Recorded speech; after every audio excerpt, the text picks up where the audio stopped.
Welcome back to another edition of Right Way Wednesday. I'm Tristan Wright. And I'm Nicole Wright. And it's your favorite couple, favorite couple. So we're here tonight to talk about part 2 on how to love a man. Mm-hmm. So the first one is reciprocate.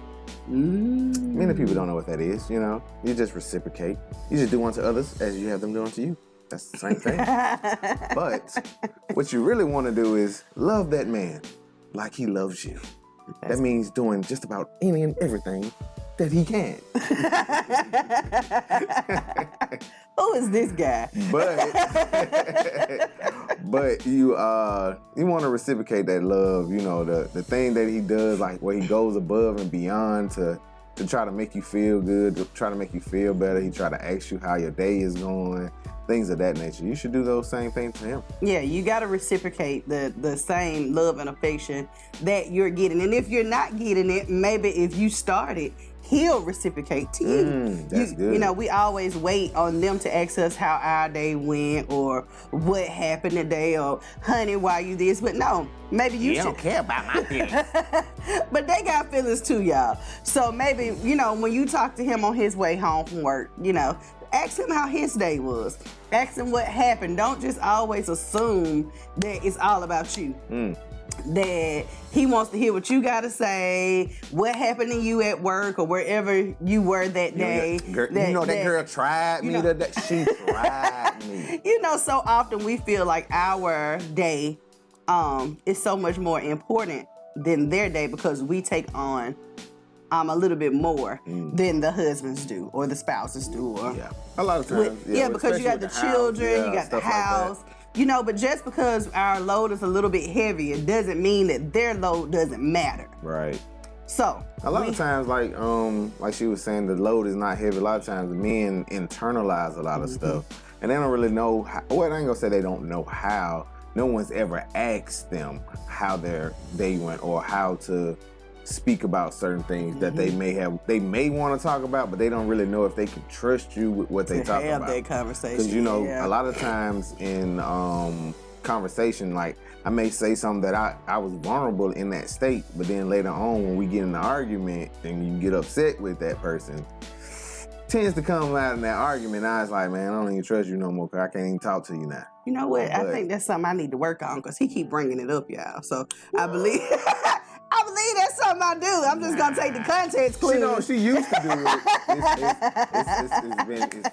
Thank the Lord, it has not happened. But that's something that we've grown to know. These are things that are real life things that we've experienced, and we're trying to help you all out with that. So just in case, that's just a side note. That ain't what we're talking about, but that's just a side note. Right. But, you know, those are, you know, things like a lot of men don't really know how to express themselves because growing up, we're not really taught to express ourselves. We're taught to kind of like, you take the blunt of the force and you just keep pushing forward. You don't talk about it. I like listening to Charlamagne. A lot of people don't like him, but he goes to a therapist and it has helped him get past a lot of things. And a lot of stuff that we internalize, sometimes we can't get past because we don't talk about it. That's very true. That's very true. But you have to get that person to a position where they feel like they can talk to you about those particular situations because something has happened that has caused them. And I ain't even gonna say something has happened, but the society that we've grown up in, even yesterday, it was a post on Facebook with Smokey Norfolk and his son. And his son was laying on him sleeping. And he got criticism for his son laying on him taking a nap. Granted, he is 16, ain't nothing wrong with that. But because we have been so conditioned that men don't have feelings or men can't be loved on, like I'm almost 40 years old. I can go crawl up in my mom and daddy bed right now and nothing be said. But let my grown husband go and do it and take a picture, it's gonna be an issue. Right.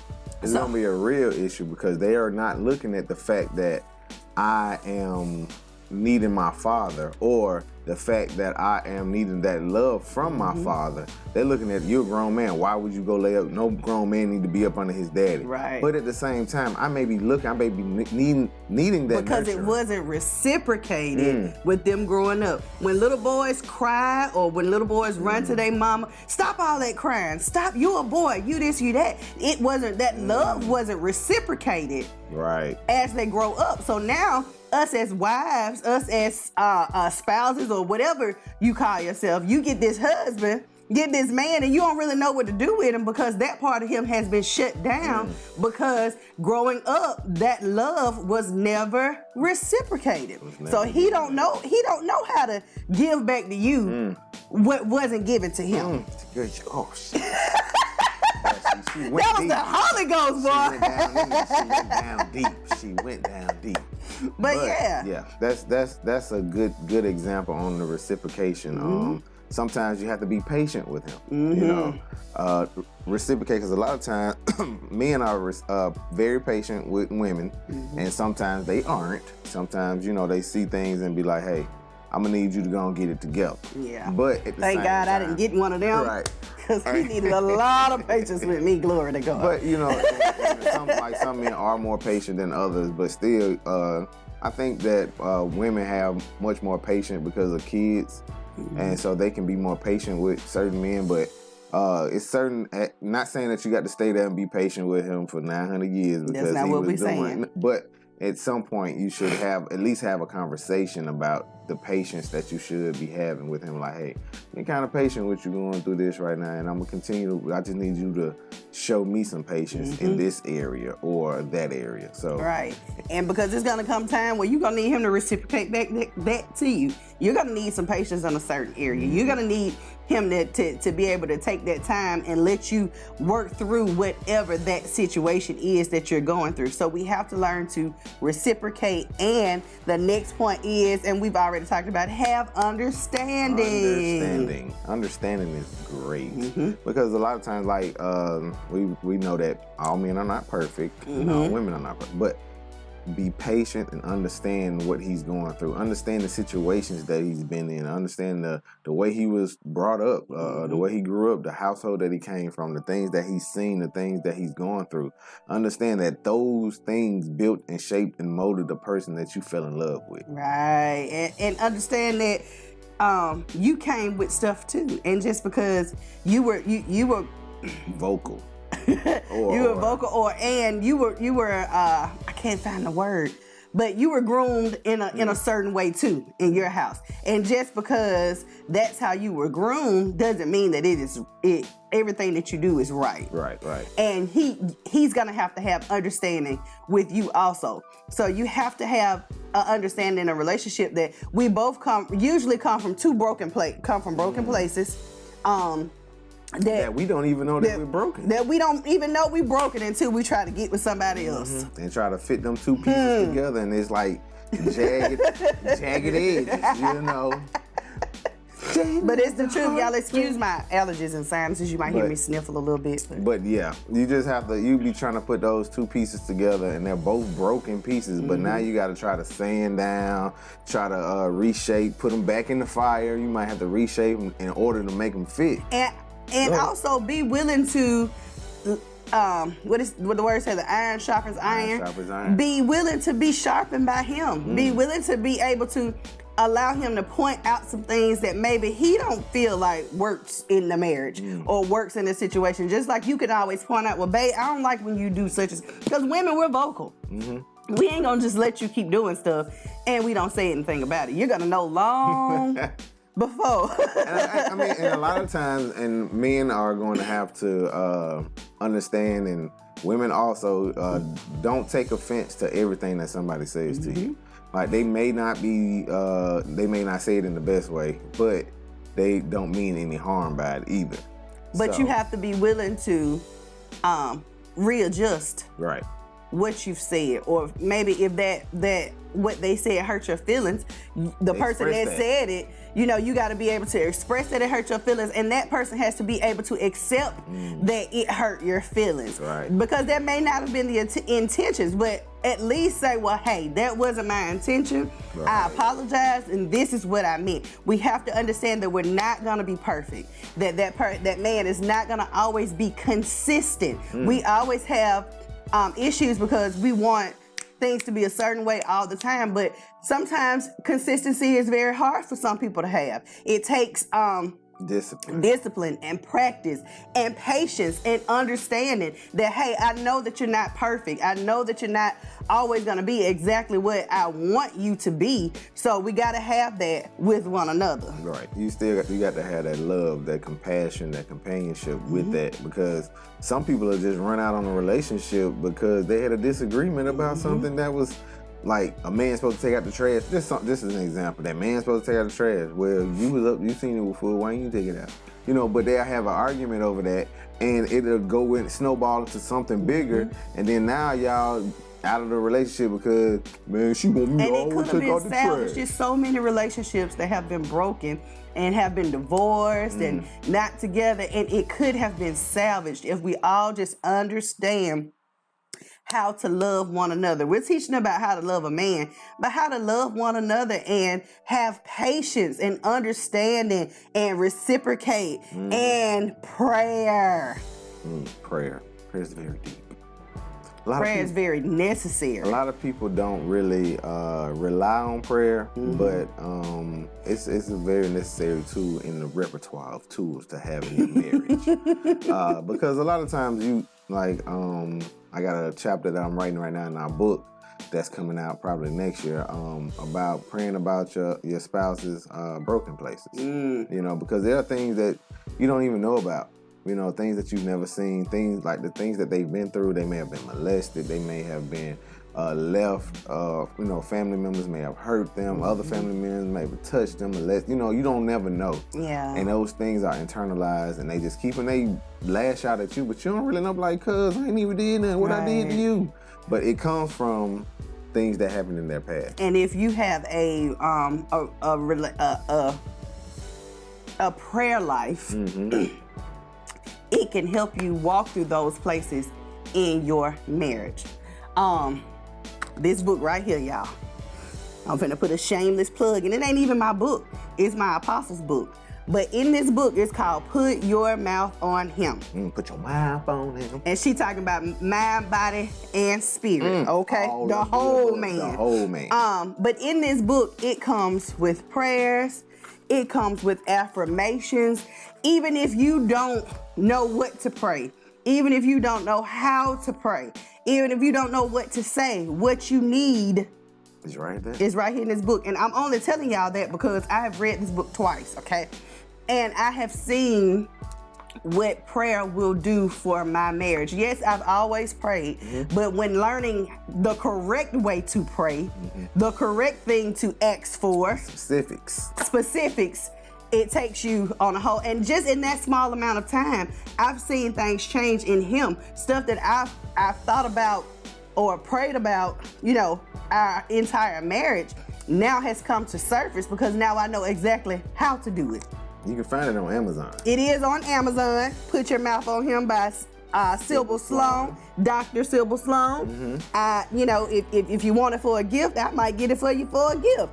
But it is worth having. Yes, it is. It is worth having for your prayers and your affirmations. It teaches you how to speak life into that man that is in your life. And it is not just for your spouse. It might be for your daddy, for your brother, for your best friend, for your cousin. It shows you how to speak life into a man.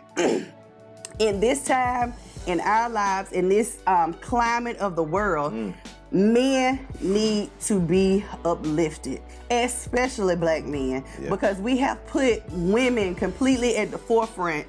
And men no longer matter. It's almost like they're on the back burner, like they don't exist anymore. We just need y'all for babies. That's basically, and now it's gotten to the place you don't even need them for that. Right. But we need our men. We need our husbands. We need our significant others because that's how God made us. God made us for each other. God made us to need each other, to want each other. Where I might lack somewhere, he has it. You understand? You understand what I'm saying? So for this climate of the world to teach our new generations, it's a whole nother ball game with the dating and with people thirsty now. If you're courting, if you're trying to court somebody, if you're showing interest and you're chasing them, and they're not reciprocating that interest back, now you're just thirsty. You know. But it's so crazy that you say you want a spouse, you say you want a husband, you want a relationship. That's a whole nother video. We're gonna get to that next. Okay, I'm sorry. I'm thirsty and chasing that stuff. We finna get them too much this time. No, not this time. But yes, we have to learn how to love a man. And in loving a man, you got to learn how to respect him. You have to learn how to give him attention because they deserve attention too. Yeah, sometimes some men are more needy, you know. But at the same time, we still love attention just like women love attention. Yeah. We still want to love, like, we love on you all. We want that reciprocated back. And sometimes it's not so much because we feel, a lot of females feel as if, well, I should get all the attention because, you know, I'm the woman. Like, I'm the catch, cuz. But, I mean, some men need more attention than others. And, you know, when you got married, that's what you signed up for. Wives, it said that we were helpmeets, okay? So, it didn't say what he was going to need help with. So, that's a good one. Everything that comes about, you know, you got to pray about it and ask God to help you to be the wife that he needs. If you feel like that was your husband and this was what you were supposed to be, then God can help you get through it. Prayer can help you get through it. Reciprocating will help you get through it. Giving him understanding that he's not going to be perfect, but it can still be a perfect relationship for y'all. If you stop putting everybody else's relationship on the table, what they're doing, that's what I was about to say, what they're doing and where they're going, and just live in y'all lane, you'll be better off. It'll be amazing. Just do you. That's it. Just do we you. do us. You know what I'm saying? And we have a good time with just us. Now, don't get me wrong. Sometimes I used to look out the window and see what other people were doing. And we were in a season in our life that we weren't able to do certain things. But I had to learn that this is our life. This is what we're doing. This is, you know, we make each other happy. You have to be willing to. You make me better. That's right. He makes me better. And then, I don't even know what I was about to say, but. I'm sorry. I went on up in that thing. You know, that's what happens when you reciprocate. You know, you reciprocate. That's right. So have that understanding. Have that prayer. God can change whatever it is that needs to be changed. Sometimes it don't need to be changed. Sometimes it's you. That's good. Sometimes it needs to be changed in you. What we're praying about, it may not go into what we like or what we feel like it should be, but it might be perfect for God. It might be perfect. It might be what he is supposed to be, but you got to go in prayer. I have actually went into prayer before about something instead of arguing, because, you know, in relationships, you have those spats, you have arguments. Ours don't last long, but we still have them here and there, okay? And I literally, instead of arguing, I prayed. And not 10, 15 minutes later, he came back and he apologized. It was like God gave him an unction of, oh, I shouldn't have did that, or I shouldn't have said that. But because I didn't get in the way of what God needed to do, he was able to do it. So pray about it, ladies. Pray, pray, pray. That is, God is his father. You are not his mother. Okay? So only his father can fix and do what needs to be done. Amen? Amen. And so we just hope you all enjoyed this. Y'all took time out to watch us tonight, and we appreciate you all. So if you would like, please leave a comment, you know, like, share the video, you know, with your friends, your family, the cousins, sister, brother, whoever. You got a cousin in Japan, send it to some Japanese folk. We don't know. Just send it over there. They'll talk to it. Sure. You know, help them out. You know. But we appreciate y'all, and we'll see you all next time. Bye.